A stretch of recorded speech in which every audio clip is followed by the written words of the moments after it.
Le 28 juin prochain, nous serons appelés à voter pour une nouvelle équipe municipale.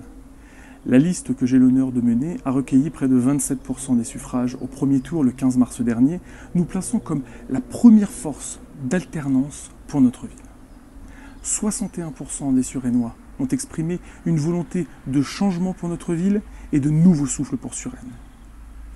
Alors, le 28 juin, ce n'est pas exactement un second tour. C'est une nouvelle élection, une nouvelle campagne, mais à un tour. La crise du Covid-19 est passée par là, et elle nous a tous changés. Elle a également changé cette élection. Vous aurez deux choix possibles. Celui de l'immobilisme, de la simple gestion, sans volonté ni ambition, ou celui d'une compréhension de ce qu'une ville doit faire, doit être dans cette période nouvelle, pour aider les gens, pour les protéger, pour protéger nos commerçants, pour être une arme décisive à leur côté. Il va nous falloir faire preuve d'intelligence collective, d'implication des habitants dans la prise de décision, car la réussite éducative, l'aide sociale, le développement économique de notre ville ne sont pas seulement des sujets de discussion, mais des impératifs absolus. Alors, notre liste est pleinement consciente de cela. Elle a travaillé, y compris durant la période de confinement. Nous avons revu notre programme, défini nos priorités, enlevé certaines choses et rajouté d'autres que l'urgence nous a imposées.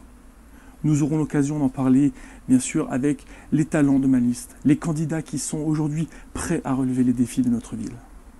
Ce qui nous attend est trop important pour être confié à un maire qui, même s'il est responsable des investissements et de l'innovation de l'économie française, ne sera présent qu'1 jour par semaine, ou sinon, il ment soit aux Suresnois, soit à la France.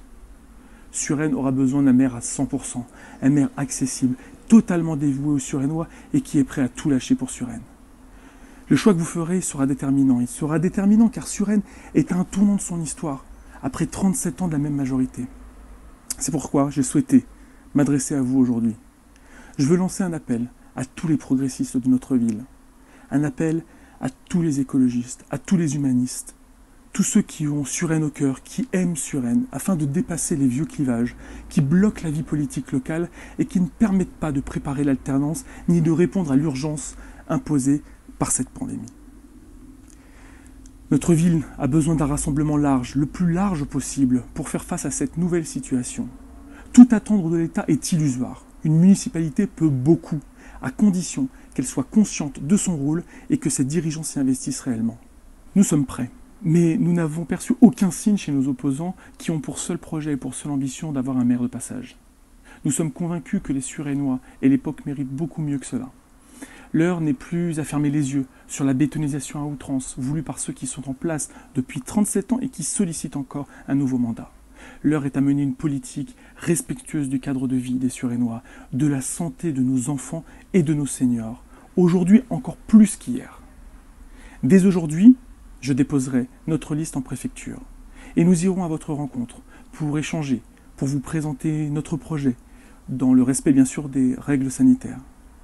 Rejoignez-nous, rassemblons-nous sur l'essentiel pour que Suresnes soit une chance pour tous les Suresnois. Ensemble, faisons réussir Suresnes.